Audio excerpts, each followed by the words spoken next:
दर्शक महानुभावहरू, voice Nepal international डिस्कोर्समा तपाईँ सबैलाई हार्दिक स्वागत छ। हामी जापानको टोकियोबाट यो सिधा लाइभ गरेर कार्यक्रम प्रसारण गरिरहेका छौँ र हामीले पूर्व प्रधानमन्त्रीहरू देश र विदेशबाट धेरै प्रतिनिधित्व गर्नुहुने व्यक्तित्वहरूसँग हामीले पटक पटक बहस गरिसकेका छौँ।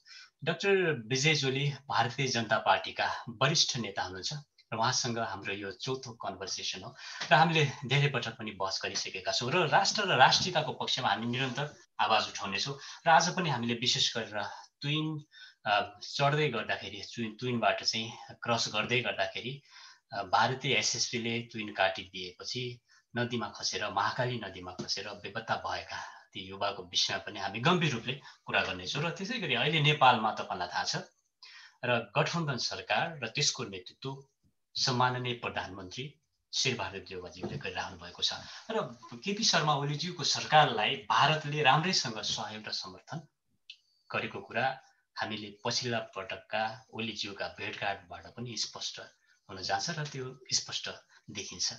र आज यो विषयमा हामीले सरकारलाई भारतले कसरी सपोर्ट गरिरहेको छ वर्तमान सरकारलाई र भारत र नेपालको सम्बन्धका विषयमा कुराकानी गर्नेछु। रोटी बेटी र खुल्ला सिमाना छ र यो सबै कुराहरू हामीले भारतीय नेताको मुखबाट सुन्छौँ तर अक्षरस्थ पालना भएको देखिँदैन।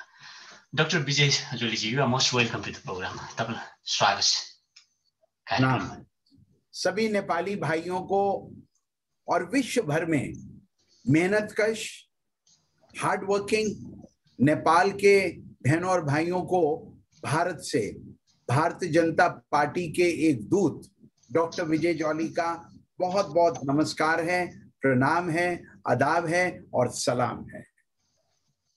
डाक्टर विजय जोली जी, नेपाल र भारतको सिमाना जोड्ने पुल महाकाली काली नदीमा नेपाली युवा ट्विन चढ्दै गर्दाखेरि भारतीय एसएसपीले चाहिँ ट्विन काटिदिएको र अहिले खोलामा चाहिँ बेपत्ता हुनुहुन्छ, बेखबर हुनुहुन्छ, खोजी नीति भइरहेछ। भारत किन गम्भीर हुँदैन? सम्बन्ध रोटी बेटीको भन्नुहुन्छ तपाईँ डाक्टर विजय जोलीजी। तपाईसँग मेरो पटक पटक पनि बहस भएको छ, यो यस्तो किन हुन्छ?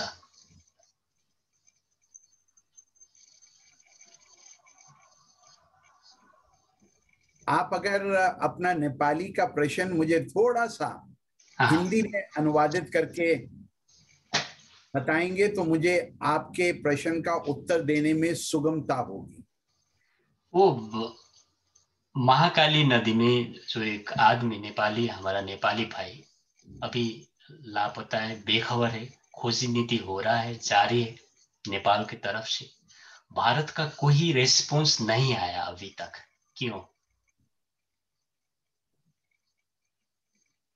महाकाली नदी के अंदर नेपाल के एक भाई का लापता हो जाना न केवल नेपाल के लिए एक चिंता का विषय हो सकता है, एक भारत में बैठे हुए भारतीय जनता पार्टी के सैनिक डॉक्टर विजय जोली के लिए भी ये चिंता का विषय है। जब ये विषय मीडिया के माध्यम से भारत में हम लोगों को पता लगा तो हमने सीमा सुरक्षा बल, जो भारत की सीमाओं की सुरक्षा करने के लिए भारत के जवानों का एक बहुत बड़ा ट्रूप्स का, सैनिकों का दल भारत की सीमाओं की सुरक्षा में लगा हुआ है, उनसे संपर्क साधा और हमने जब उनसे जाना तो ये पता लगा कि इस दुर्घटना में भारत के सीमा सुरक्षा बल का कोई भी हाथ नहीं है। उनका कहना था, जब हम महाकाली नदी के छोर के ऊपर भारत और नेपाल की सीमाओं की सुरक्षा में लगे होते हैं तब हम इस प्रकार की किसी भी दुर्घटना को अंजाम नहीं दे सकते, क्योंकि अगर किसी भारतीय की जान हमारे लिए कीमती है, तो उतनी ही कीमती नेपाली बहन और भाई की भी जान कीमती है। लेकिन ये दुर्घटना क्यों हुई, डॉक्टर कैसे विजय हुई, डॉक्टर विजय जोली ये डॉक्टर विजय जोली साहब how this doctor Vijay Jolly साहब let me complete it first. How this incident तीस happened, बरस के जय why Singh this Dhami happened, बेपत्ता, this needs to be जय सिंह धामी investigated. अभी बेपत्ता है। जय सिंह धामी का दोस्त वही था, उन्होंने देखा एसएसबी ने ट्वीन काट दिया। ये तो अमानवीय व्यवहार है ना, अमानवीय। देखिए, मैं इस बात को मानने के लिए तैयार नहीं हूं। इसका गंभीर छानबीन होना चाहिए डॉक्टर विजय जोली जी। आप नेपाल भारत भारत को का नेपाल, रिश्ता बहुत मजबूत होना चाहिए। रोटी बेटी का संबंध है, खुला व्यापार नीति है, खुला बॉर्डर है, सब कुछ है। लेकिन व्यवहार में अभी तक भी वो सीरियसनेस हम नहीं देख रहे हैं विजय जोली जी। अब इस विषय, ये एक घटना नहीं, आगामी दिन में भी ऐसा घटना नहीं घटना चाहिए। इसके लिए अभी फुल स्टॉप लगाना चाहिए कि नहीं चाहिए? भारतीय नेतृत्व, आप डॉक्टर विजय जोली, आपका नेतृत्व का सरकार है अभी भारत में। सम्माननीय प्रधानमंत्री नरेंद्र मोदी जी, आप प्रधानमंत्री है, आप वरिष्ठ नेता है बीजेपी का। मैंने शुरू में कहा विद इन 24 आवर्स इस दुर्घटना के पुनरावृत्ति नहीं हो। Incidents like this should not happen. इसके लिए जांच होनी चाहिए। किसने क्या कहा, हम उसको आंखें बंद कर कर, कान बंद कर कर भारत के खिलाफ एक नैरेटिव चलाकर रखें कि भारत के सीमा सुरक्षा बल जो नेपाल और भारत की रक्षा के लिए लगा हुआ है, उसने कोई तार काटा होगा, ये मैं मानने के लिए तैयार नहीं हूं। लेकिन चाहे वो नेपाली की जान जाए, चाहे वो भारतीय की जान जाए, वो एक मनुष्य की जान गई है और उसके लिए मैंने शुरू में खेद व्यक्त किया है, एक भारतीय के नाते भी और एक वो भारतीय जिसके दिल के अंदर नेपाल की लौ जलती है। क्योंकि मुझे लगता है मैं पिछले जन्म में शायद नेपाल की धरती पर पैदा हुआ था। इसलिए आप तो चैनल के माध्यम से बात करते हैं, मैं तो कूटनीति के लेवल पर, सरकार के लेवल पर, पीपल टू पीपल के लेवल पर, धर्म के आधार के ऊपर और राजनीति के आधार के ऊपर आगे बढ़कर नेपाल और भारत के न केवल कूटनीति के अपितु राजनीति से परे हटकर जो आपने बात कही है, क्योंकि हम रोटी बेटी के संबंध वाले हैं, हम चाउमीन वाले नहीं हैं, हम मैंडेरियन भाषा वाले नहीं हैं, हम हिमालय के पार वाले संबंध नहीं हैं, हम एक ही पुरखों की संतान है। इसलिए अगर इस बात से नेपालियों को दुख है तो उतना ही दुख भारत के लाल डॉक्टर विजय जोली को भी है। और मैं चाहूंगा नेपाल के साइड से महाकाली काली नदी के ऊपर अगर इस प्रकार की दुर्घटना हुई है, उसकी पूरी छानबीन होनी चाहिए और जो भी संबंधित व्यक्ति हो, सेनाएं हो, व्यक्ति जो झूठ फैलाने का काम करते हैं, भारत और नेपाल के संबंधों को खराब करने की कोशिश करते हैं, उनको कड़ी से कड़ी सजा होनी चाहिए, चाहे वो भारत के साइड में हो, चाहे वो नेपाल के साइड में हो। दर्शक महानुभावहरू, हामी भोइस नेपाल इन्टरनेसनल डिस्कसमा छौँ। सिधा लाइभ कार्यक्रम जापानको टोकियोबाट गरिरहेका छौँ। हामीसँग अहिले भारतको न्यू दिल्लीबाट भारतीय जनता पार्टीका वरिष्ठ नेता डाक्टर विजय जोली हुनुहुन्छ।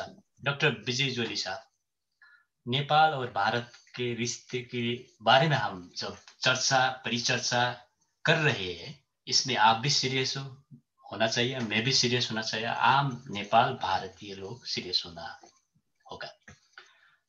ये जो घटना है, ये बहुत सीरियस घटना है, ये मानवीयता के साथ जुड़ा हुआ घटना है। डॉक्टर विजय जोली साहब, वो गांववासी, वो लोग आप ही के लोग हैं, अभी तक भी उधर कोई भी आयोजना, पुल निर्माण कार्य में भारत ने बखेड़ा झिका हुआ है। इसके बारे में भी आप सोचना चाहिए, क्योंकि पुल एक ठाउँ से वो नेक्स्ट ठाउँ जाने के लिए तो चाहिए, वो रिस्क है, बहुत रिस्क है, ट्विन से जाना पड़ रहा है। अभी ये तो जो सीरियसनेस आपने दिखाना चाहा था वो नहीं दिख रहा है इधर। अभी आप बोल रहे हैं नहीं, एसएसबी ने नहीं किया, वो साथी ने बोल रहा है, उसका दोस्त बोल रहा है, अभी गायब है ना लोग। खोजी नीति तो भारत ने भी करना चाहिए। कड़वा कहूं तो आप डॉक्टर विजय सुनने जोली को जी, तैयार हैं? सुनने के लिए हम लोग तैयार आप सुनने को तैयार हैं? हाँ, हम तैयार हैं सुनने के लिए। भारत ने हमेशा आगे बढ़कर नेपाल को सशक्त बनाने के लिए, भारत ने हमेशा आगे बढ़कर नेपाल को स्ट्रांग बनाने के लिए, डेवलप्ड नेपाल की अवधारणा को सशक्त बनाने के लिए भारत ने हमेशा आगे बढ़कर हिस्सा लिया है, आपको सशक्त करने के लिए। क्योंकि आपके साथ ना केवल रोटी बेटी का अपितु धार्मिक आधार के ऊपर, सांस्कृतिक आधार के ऊपर हमारे सेंचुरीज पुराने संबंध हैं। लेकिन जो काम आपको करना है आप तो करें नहीं। जो सरकारें आपकी 5-5 साल के लिए, नेपाल के लोग वहां पर जिन सरकारों को अपना मत दें, वो कभी आपसी लड़ाई के चलते 2 साल में, 3 साल में, 1 साल में खत्म हो जाए, और जो विकास की राह के ऊपर नेपाल को चलना है वो रुक जाए। उसके लिए भी आप भारत को ही दोषी ठहराएंगे? मुझे जानकारी है, अगर कैलाश मानसरोवर पे जाने के लिए 80 किलोमीटर का रास्ता नेपाल की सहमति से रातों रात नहीं बना था। लिपुलेख आपके राजनीति के चलते, उसके विरोध में नेपाल की पार्लियामेंट के अंदर अगर रेजोल्यूशन पास किया जाता है, वो रास्ता केवल भारत के हिंदू तीर्थ यात्रियों ने कैलाश मानसरोवर तक यूज नहीं करना था। मेरे नेपाल के जहां 90% से भी ज्यादा हिंदू यात्री हैं, उन्होंने भी यूज करना था। राजनीति तो आप लोग करते हैं, आप नेपाल के सर्वगीण विकास से के प्रति सीरियस ही नहीं है। मुझे ये कहने के लिए बाध्य होना पड़ता है। हालांकि मैं आज के प्रधानमंत्री शेर बहादुर देबुआ का भी मित्र हूं, मैं केपी शर्मा ओली जी का भी मित्र था, मैं उनसे पहले सुशील कोराला जी का भी मित्र था, मैं उनसे पहले माधव नेपाल जी का, उनसे पहले झलनाथ खनाल जी का भी, और उनसे पहले प्रचंड जी का भी, और उनसे पहले बाबूराम भट्टराई जी का भी, इन सब का मित्र रहा हूं। लेकिन मुझे लगता है सत्ता में आने के बाद जो आपस में नेपाल के राजनीतिक दलों के बीच में जो गतिरोध होता है, ये नेपाल के डेवलपमेंट को हैम्पर करता है। जब तक आपके नेपाल के राजनीतिक घटनाक्रम के लोग आपस में मेल भाव से, अकोमोडेशन से, डायलॉग से नेपाल के पृष्ठभूमि को बदलेंगे नहीं, तब तक ये जो आप इमोशनल इश्यूज को लाने की कोशिश करते हैं और ऑर्डिनरी नेपाली का नेपाल की समस्याओं से, एजुकेशन की, एम्प्लॉयमेंट की, विकास की, उनसे जो आप ध्यान बांटने की कोशिश करते हैं और उन सब प्रॉब्लम्स के लिए आप भारत को दोषी ठहराने की कोशिश करते हैं, आप नेपाल और नेपालियों के साथ बहुत बड़ा अन्याय कर रहे हैं, ये मेरा मानना है। नहीं, ये अन्याय भी नहीं है, कड़वी बात होगी, हम तो रिलेशनशिप, भाई दूसरे भाई को ही बता सकता है। बेहतर, इससे भी अच्छा रिलेशनशिप होना चाहिए, ये हमारा मान्यता है। डॉक्टर विजय जोली साहब, आपने अभी किया ये इश्यू, हमने मीडिया पर चर्चा, अभी ये इश्यू पर हम केंद्रित होकर अभी परिचर्चा कर रहे हैं, लेकिन ये इसी विषय में, इसी घटना के बारे में प्रधानमंत्री शेरबहादुर देउवा जी, माधव कुमार नेपाल पूर्व प्रधानमंत्री जी, और विभिन्न दल का नेतृत्व प्रचंड जी, सब लोगों ने अभी आवाज उठाया है इसके बारे में। आपका साइड से कुछ गलती नहीं हुआ, हमारा साइड का कुछ मिस्टेक ही नहीं हुआ, ये तो एक अंधभक्त है ना डॉक्टर विजय जोली जी। मैंने आपने स्वीकार कर, आपने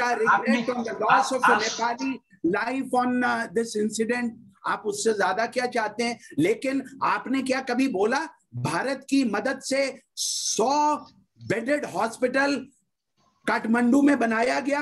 कभी आपने उसकी चर्चा करी? आप चर्चाएं वो करेंगे जो नेगेटिव नैरेटिव्स होते हैं। आपकी मानसिकता ये बन चुकी है भारत को प्रताड़ित करो, भारत को क्रिटिसाइज करो, एंटी भारत सेंटिमेंट नेपाल में आगे लेके आओ, और आपकी मधेश की प्रॉब्लम होगी, भारत उसके लिए जिम्मेदार है। आपके वहां पर डेवलपमेंट नहीं होगी, भारत जिम्मेदार है। अगर कोई नेपाली भाई की वहां दुर्घटनावश मृत्यु हो जाती है, भारत जिम्मेदार है। अगर लिपू लेक के ऊपर 80 किलोमीटर की एक छोटी सी पट्टी कैलाश मानसरोवर तक बनती है, रातों रात तो बनी नहीं, अनेक वर्षों से बन रही हो गई। आप रातों रात जाग गए, आपने पार्लियामेंट के अंदर भारत के ऊपर अटैक कर दिया। भारत ने नेपाल की राष्ट्रता, अस्मिता और नेपाल की धरती के ऊपर अतिक्रमण कर लिया, आपने रेजोल्यूशन पास कर दिया। नहीं डॉक्टर विजय जोली, भारत और नेपाल को शांति प्रिय रखना चाहता है, भारत नेपाल को प्रॉस्परस देखना चाहता है। भारत की आर्मी के अंदर गोरखा रेजिमेंट है, क्या नेपाल के आर्मी के अंदर भारत की रेजिमेंट है? नहीं है। ये है भारत की समग्रता, ये है भारत का प्यार नेपाली भाइयों और बहनों के लिए। सोचिए, अंतर ध्यान दीजिए, और हमें आरोप लगाने से पहले अपने गिरबान में झांकने की कोशिश करिए। आपको कभी कोई नहीं बोलेगा पॉलिटिशियन ऑफ द डे। नहीं डॉक्टर विजय जोली साहब, मैं आरोप नहीं लगा रहा हूँ, प्रमाण है, दोस्त देख रहा है। वो घटना बात करिए, पॉजिटिव बात करिए, जहां पर हम हाथ से हाथ मिलाकर आगे बढ़ सकें। ठीक है, एक इंसिडेंट पूरे 100 वर्ष के संबंधों को खराब नहीं कर सकता। ठीक नहीं, ये जो घटना, जो इश्यू, जिस इश्यू पर हम चर्चा ये इश्यू सीरियस इश्यू है ना, ये इश्यू आप लोगों को, ये जो घटना है, विशेष तौर से नेपाली भाइयों और बहनों को आप लोग मिसलीड करते हैं। आज नेपाल डेवलप्ड क्यों नहीं है? आज नेपाल के नौजवानों को वेस्टर्न कंट्रीज में जाकर एजुकेशन लेने के लिए क्यों बाध्य होना पड़ता है? आज नेपाल के अंदर एम्प्लॉयमेंट अपॉर्चुनिटीज क्यों नहीं है? डॉक्टर विजय साहब, क्यों नहीं है? जय सिंह धामी 30 वर्ष के जय सिंह धामी अभी महाकाली में बेपत्ता है, बेखबर है। हमने कुछ नीति हो रहा है, हमने बता दिया। इसके विषय में आप सीरियसली बताओ ना डॉक्टर विजय साहब, घटनाक्रम क्या होगा भारत के तरफ से, भारत के तरफ से आप क्या भूमिका निर्वाह कर सकते हैं? ये पॉइंट शुरू में कहा, आप सुनिए, serious please understand, I have said that the matter needs to be investigated on side from India. We have expressed our deep regrets, our apologies for this grave incident, चाहे वो नेपाली की जान जाए, चाहे वो भारतीय की जान जाए। लेकिन जो सीमा सुरक्षा बल से मुझे जानकारी मिली है, उनका स्पष्ट रूप से भारत की ऑफिशियल स्टैंड में आपको बता रहा हूं। मैंने अपने से कॉनकोर्ट, अपने से ये वक्तव्य नहीं बता रहा हूं, और आपको, जैसे मैं आपकी बात को समझ रहा हूं, आपको मेरी भी बात समझनी चाहिए। हमने उस घटना के ऊपर अपना शोक व्यक्त किया है, और यह भी कहा है कि भारत का सीमा सुरक्षा बल का उस दुर्घटना के घटित होने में कोई हाथ नहीं है। फिर भी अगर आप उससे संतुष्ट नहीं है, let the whole matter be investigated. दूध का दूध और पानी का पानी हो। आप इस इशू को भारत और नेपाल के समग्र फ्रेंडशिप के इशू से जोड़िए नहीं। ये ह्यूमैनिटेरियन इशू है, और इस पे कोई पॉलिटिकल डिस्कशन और पॉलिटिकल डिबेट, आपके देश के प्रधानमंत्रियों ने, पूर्व प्रधानमंत्रियों ने इस पे वक्तव्य दिया, और ये वक्तव्य नहीं दिया कि जो आपके देश के अंदर पहाड़ और नीचे के लोगों के अंदर जो गतिरोध है, उसको गतिरोध को समाप्त करने के लिए आपके देश के जो रणनेता हैं, राजनेता हैं, उन्होंने किस प्रकार से मिलजुल कर आपकी सरकारें चलाई। क्या नेपाल के लोगों को डेवलपमेंट की राह पर, वहां पर इंडस्ट्री स्थापित कराई, वहां पर यूनिवर्सिटीज बनवाई, वहां पर मेट्रो रेलवे बनवाई, वहां का ट्रांसपोर्ट सही किया? उसके ऊपर समग्र रूप से ध्यान देने की जरूरत है। आपको कोई नहीं बताएगा। इसलिए मैंने शुरू में कहा, कड़वी बात बोलूं तो प्लीज अपना भाई मानकर समझ लेना।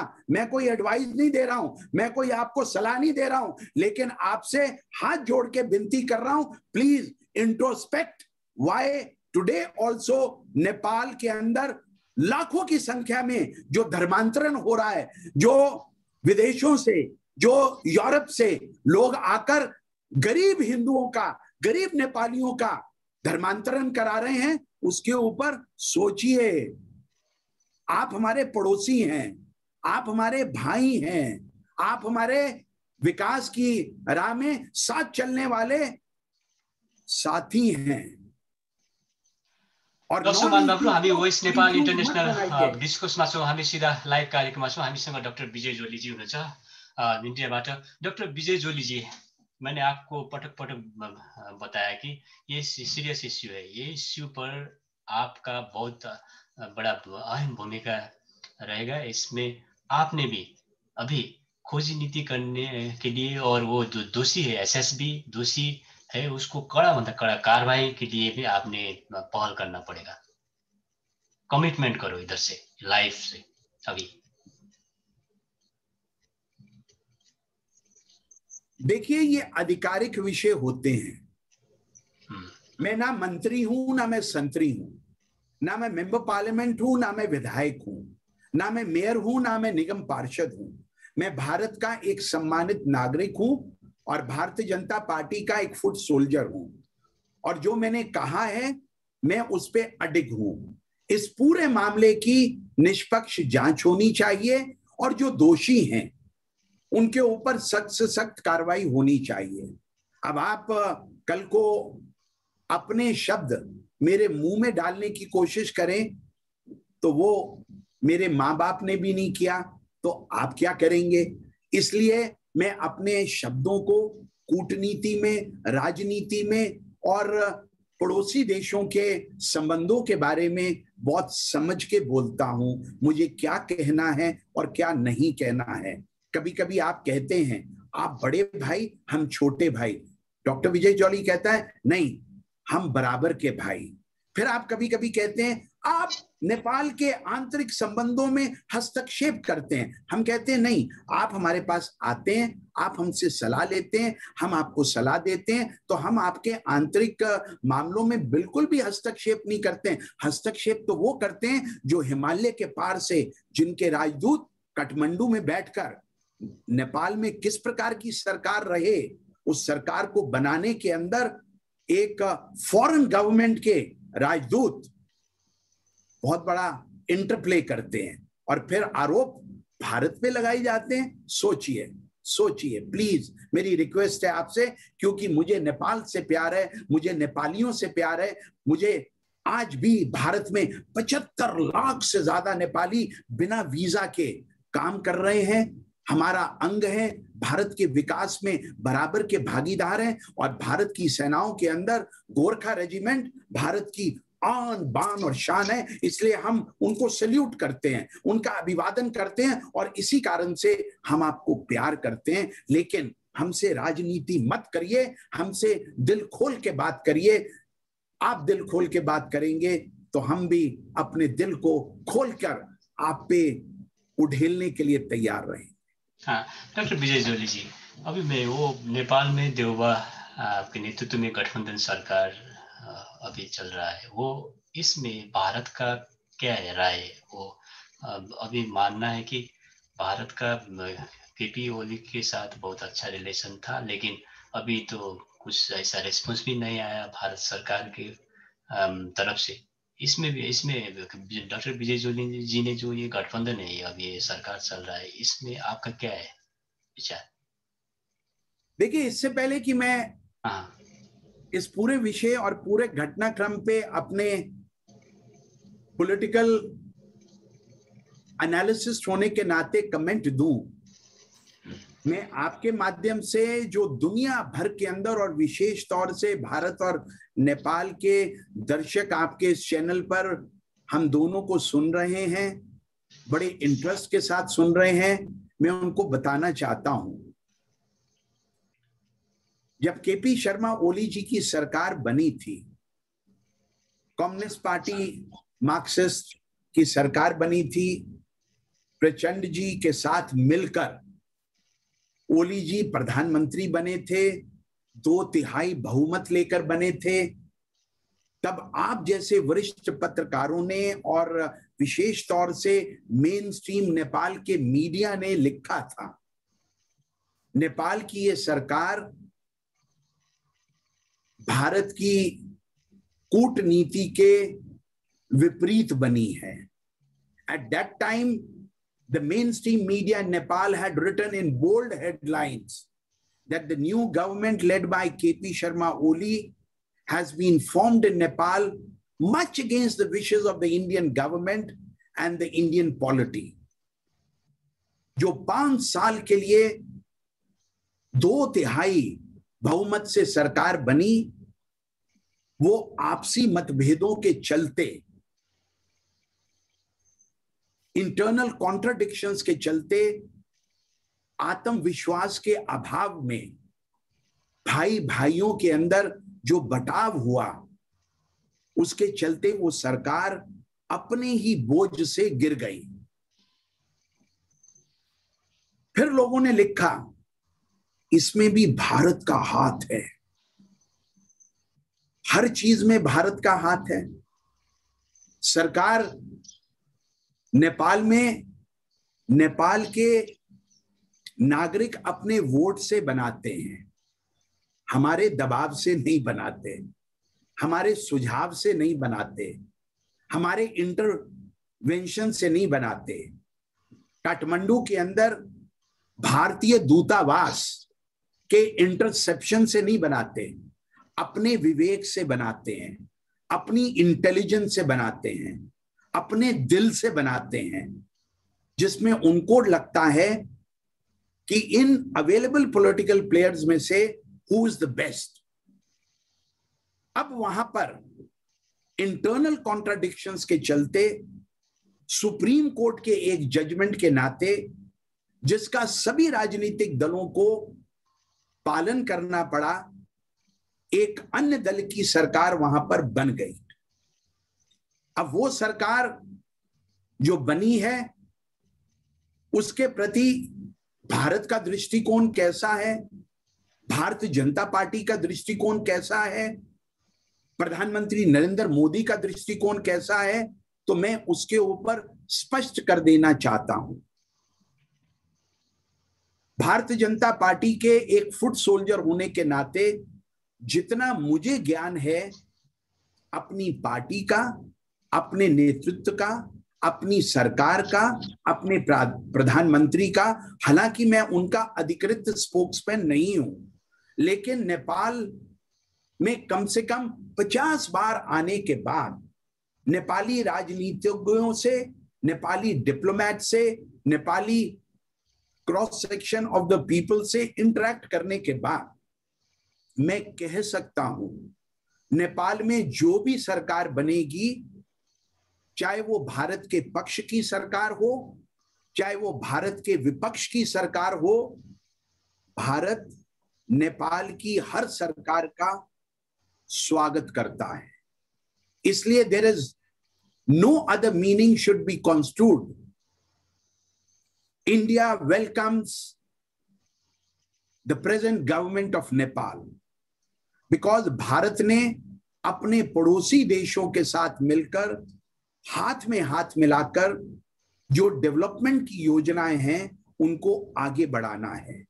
भारत में 2014 में भारतीय जनता पार्टी की सरकार मोदी जी के नेतृत्व में बनी, उससे पहले कांग्रेस की सरकार थी, लेकिन जो निर्णय, जो एग्रीमेंट्स उस समय हुए, उन सभी एग्रीमेंट्स को भारत की सरकार ने ना भारत के बीच में, ना भारत के बाहर के मुल्कों के साथ हुए एग्रीमेंट्स को निरस्त किया, उनको कैंसिल नहीं किया, उनको कंटिन्यू किया, उनको रीडिफाइन किया, उनको एक और गति दी, उनके अंदर और फाइनेंसेस इन्फ्यूज किए और उन एग्रीमेंट्स को फाइन ट्यून करते हुए समय की दिशा और धारा के साथ और पेस उनका बढ़ाया। इसलिए आज शेर बहादुर देववा जी की जो सरकार है, नेपाल और नेपाली जनता के और नेपाली पॉलिटी और नेपाल के सुप्रीम कोर्ट के जजमेंट के बाद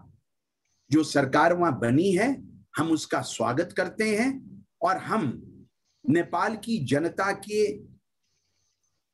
भावनाओं के अनुरूप भारत की सरकार, भारत जनता पार्टी, भारतीय लोग नेपाल के इस समग्र विकास के अंदर कोई आए कोई चला जाए, ये तो चलता रहेगा। ये तो लोकतंत्र की एक धारा है।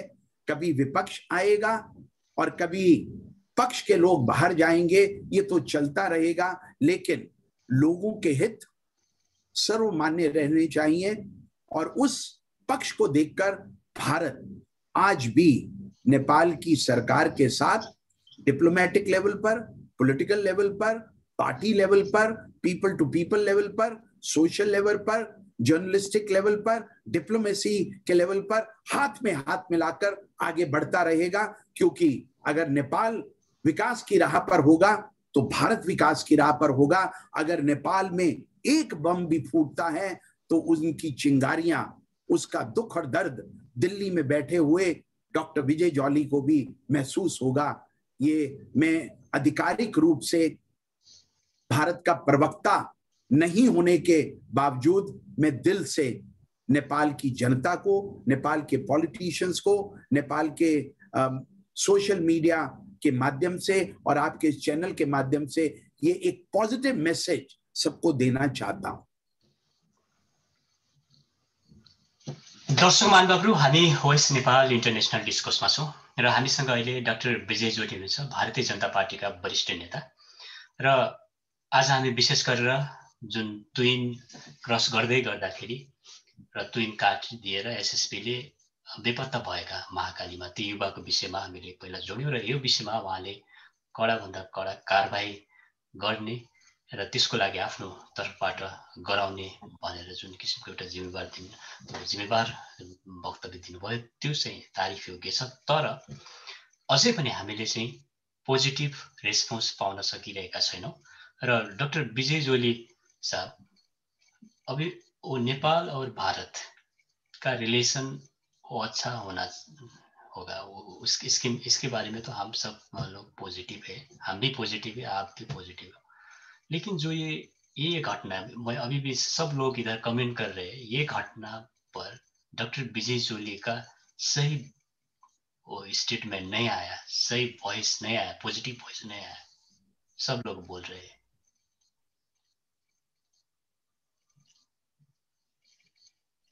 सबका हर एक घटनाओं पर, हर एक दुर्घटना पर अलग अलग विचार हो सकता है।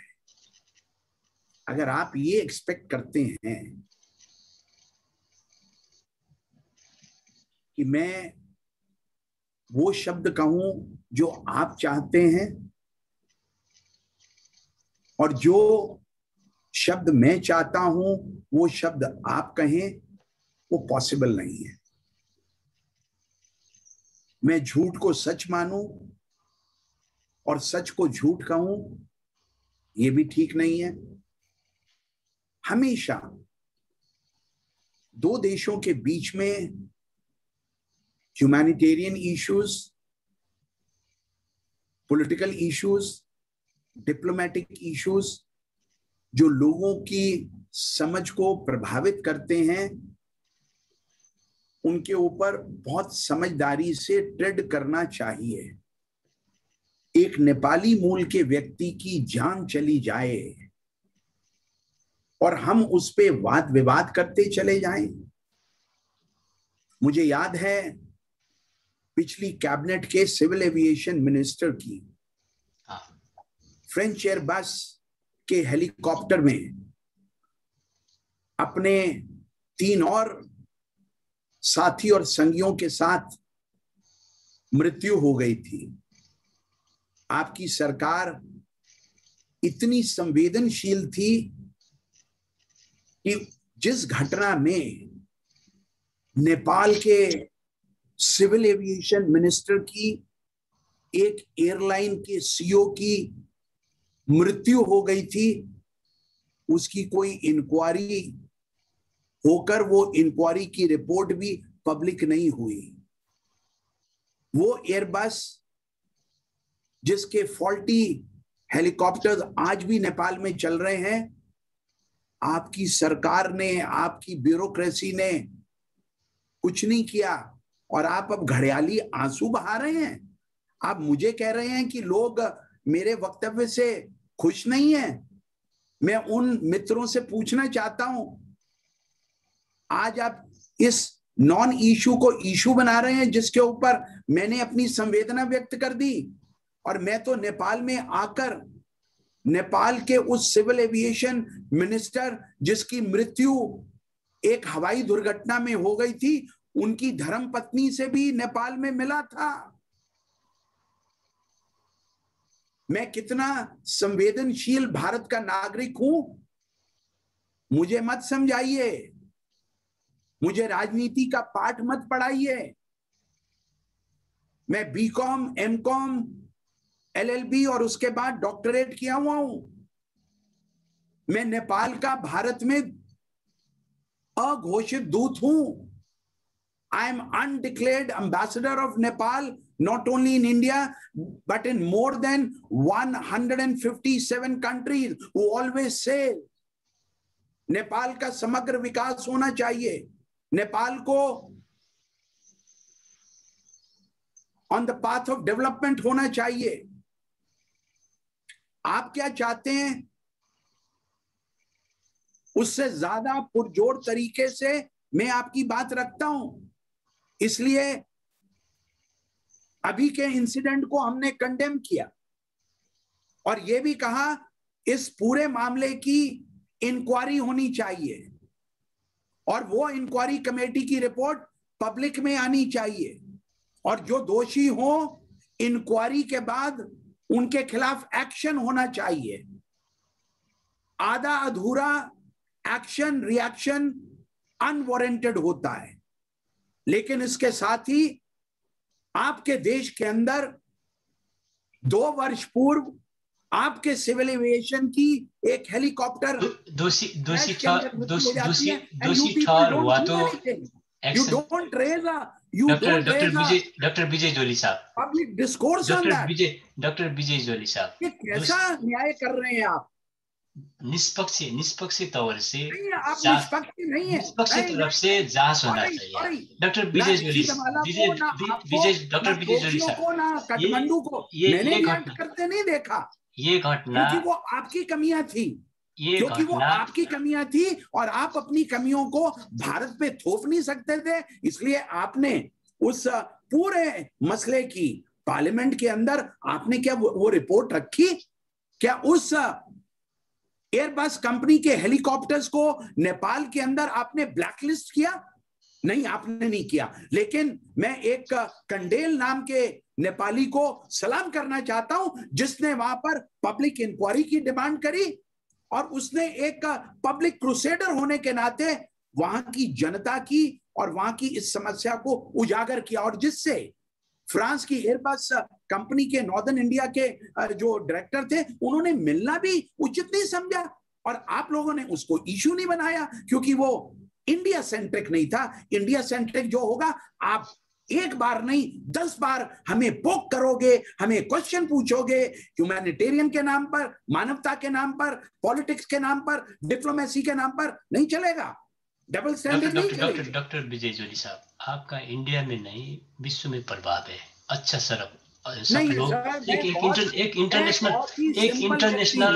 एक इंटरनेशनल लीडर होने के जो जिम्मेवारी है आपके सिर पर, इंटरनेशनल लीडर का, अभी वो ये इश्यू पर आपने सीरियसनेस नहीं दिखाया डॉक्टर विजय जोली साहब। ये सब लोग का कहना है। अभी मैं कमेंट देख रहा हूँ, हजारों लोग हेर रहे विश्व तौर से।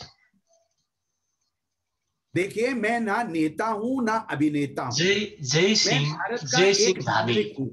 सिंह धामी, डॉक्टर विजय जोली साहब, जय सिंह धामी के परिवार अभी रो रहे हैं। आप तो ये संवेदना को अच्छे तरफ से, नजीक से समझना होगा, बुझना होगा। डॉक्टर विजय जोली साहब, नेपाल अपना तरफ से वो प्रयास कर रहा है, प्रयास जारी है, खोजी नीति हो रहा है। भारत के तरफ से होना चाहिए, ये हमारा कहना है डॉक्टर विजय जोली साहब।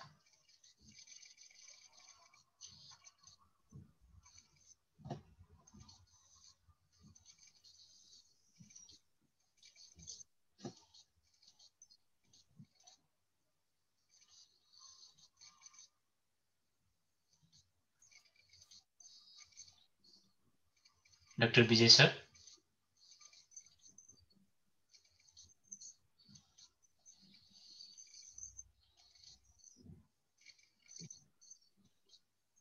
एक नेपाली की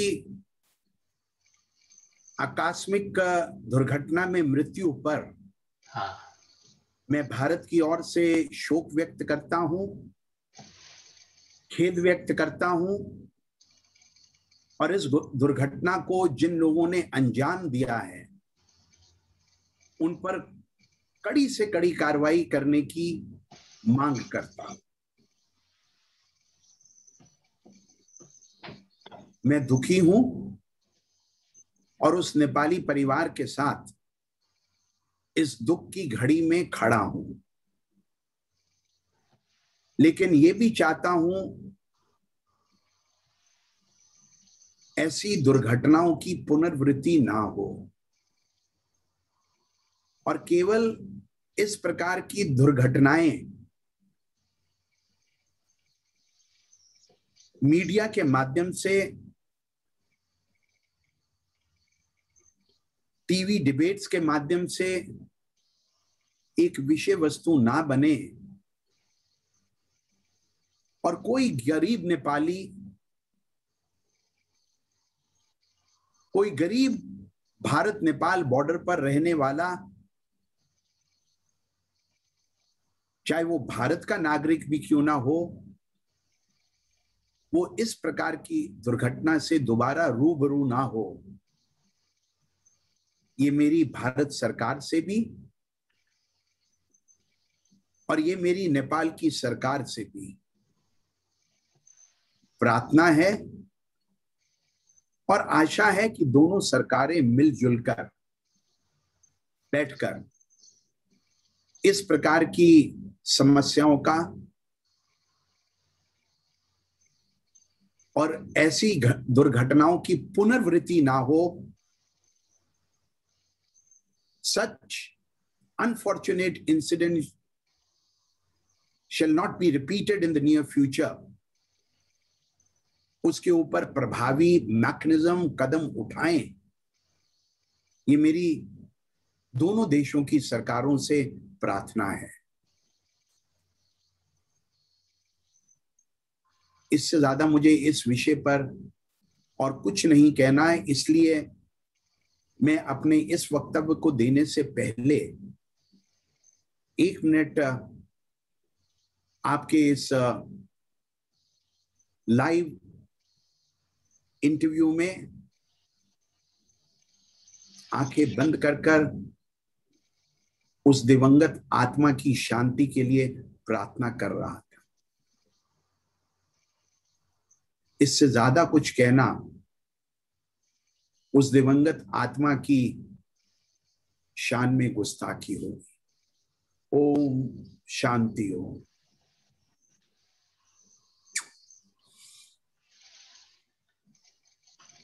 न्याय न्याय मिलेगा ना डॉक्टर विजय जोली साहब?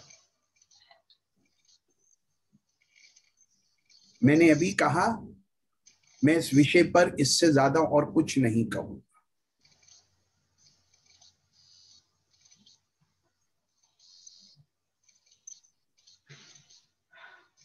दर्शक महानुभावहरु, हामी वेस्ट नेपाल इन्टरनेसनल डिस्कोर्समा छौं र प्रश्नहरू धेरै तेर्सिएका छन्, कमेन्टहरू धेरै आएका छन् र हामीले भारतीय जनता पार्टीका वरिष्ठ नेता डाक्टर विजय जोलीसँग यो घटनामा दायाँ बायाँ नहोस्, निष्पक्ष तवरले छानबिन होस्, भारतको तर्फबाट भारतीय नेतृत्वले पनि दबाव सिर्जना गरोस् भन्ने हेतुले आज हामीले डाक्टर विजय जोली साहबलाई कार्यक्रममा बोलायौं। उहाँको अत्यन्तै व्यस्त शेड्युल, अत्यन्तै बिजी, र मैले उहाँको पिएसँग रिक्वेस्ट गरे र त्यसपछि डाक्टर विजय जोली सरको कानसम्म पुगिसकेपछि उहाँले रिजेक्ट गर्नु भएन, एक्सेप्ट गर्नुभयो रिक्वेस्टलाई। म उहाँलाई विशेष धन्यवाद दिन चाहन्छु।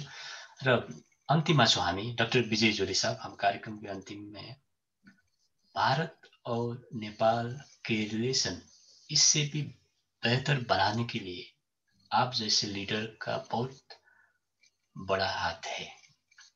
नेपाल और नेपाल भारत की राजनीति में, जो नेपाल के राजनीति में अभी केपी शर्मा ओली, माधव कुमार नेपाल, प्रचंड, शेरबहादुर देउबा के साथ आपका बहुत अच्छा संबंध भी है। भारत में मोदी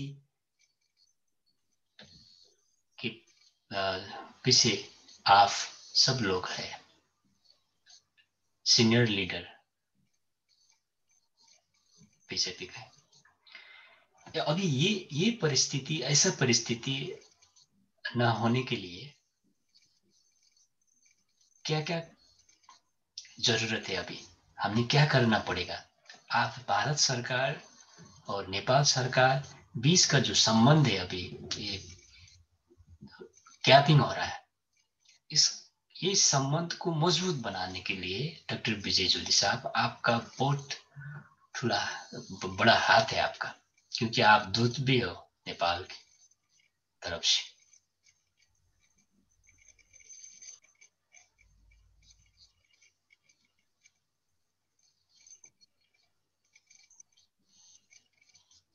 मेरा ये मानना है,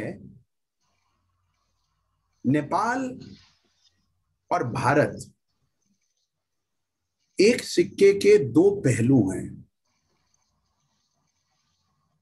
और दोनों के अंदर आपसी अंडरस्टैंडिंग, डायलॉग, समझदारी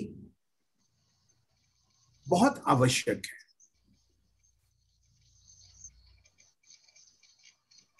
और उस समझदारी के आधार के ऊपर,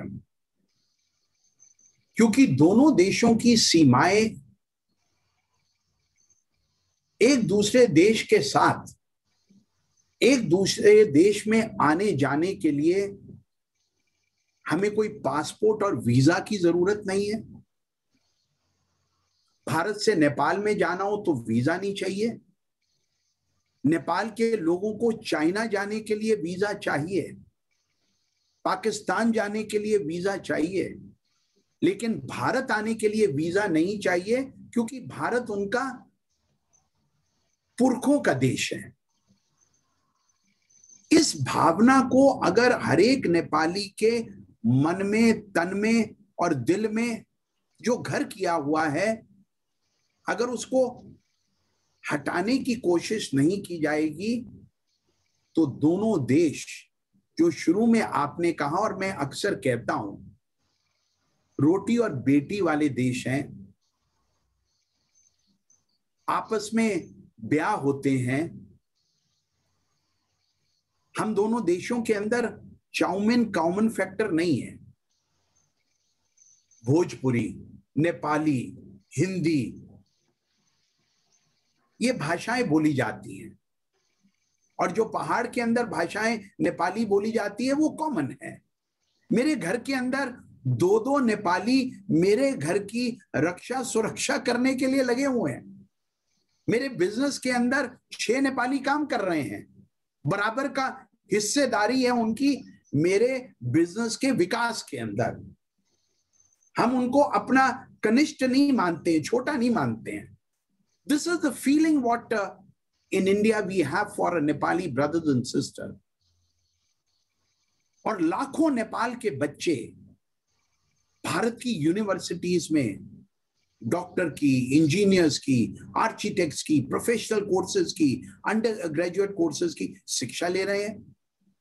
लेकिन राजनीति के चलते जब भारत को नेपाल के अंदर प्रताड़ित किया जाता है, आप एक भी किस्सा मुझे बता दें नेपाल के विरोध में भारत में कोई प्रदर्शन हुआ हो, ओली जी के विरोध में हुआ हो या शेर बहादुर देउबा जी के विरोध में हुआ हो।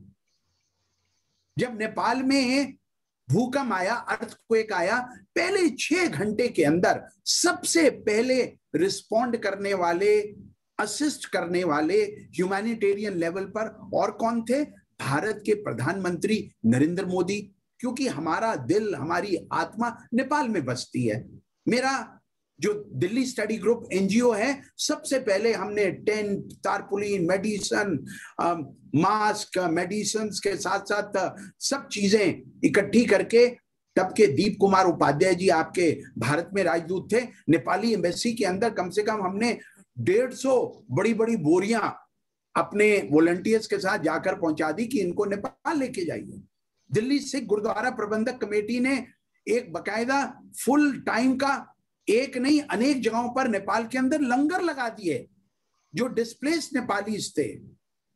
सेवा इंटरनेशनल ने वहां पर घरों को बनाने के लिए ना केवल फाइनेंशियल मदद करी, अपितु भारत के सोशल सेक्टर के बहुत से संस्थाएं आगे आई। क्यों आई? क्योंकि नेपाल को हम अपना अभिन्न अंग मानते हैं। तो इन सारी चीजों को ध्यान में रखते हुए आप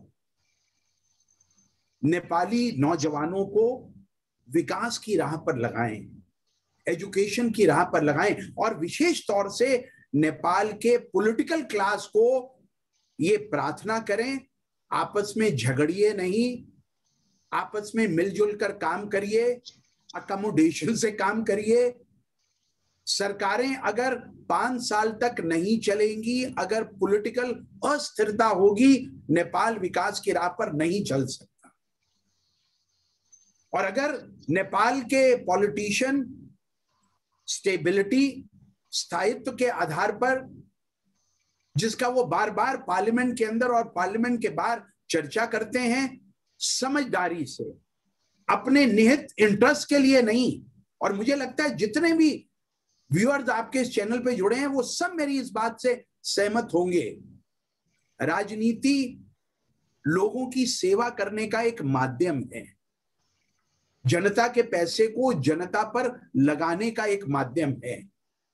अच्छी अच्छी पॉलिसीज एजुकेशन के, एम्प्लॉयमेंट के, डेवलपमेंट के, ट्रांसपोर्टेशन के, मेट्रो के, और गरीब नेपाली एक छोटी कुटिया में नहीं रहे, उसके लिए पक्का घर बन सके, उसके बच्चों को शिक्षा मिल सके, उसको गरीबी की धारा से उठाकर आगे बढ़ाया जा सके, उसके पैरों में चप्पल डलवाई जा सके, उसको मेहनत करने के अवसर प्रदान किए जा सके। अगर ये संभव तब होगा जब नेपाल के अंदर स्थायित्व वाली, स्टेबिलिटी वाली सरकारें बनेंगी। और वो सरकारें चाहे किसी भी पॉलिटिकल मेन स्ट्रीम की हो, चाहे वो कॉम्बिनेशंस की हो, चाहे वो वन पार्टी की हो, चाहे वो लेफ्ट की हो, चाहे वो राइट की हो, चाहे वो सेंटर राइटिस्ट की हो, लेकिन नेपाल सेंट्रिक हो और पड़ोसी देशों के साथ मित्रवत संबंध बनाने वाली हो, ना कि पड़ोसी देशों के पॉलिटिकल इंटरवेंशंस को सहन करने वाली हो।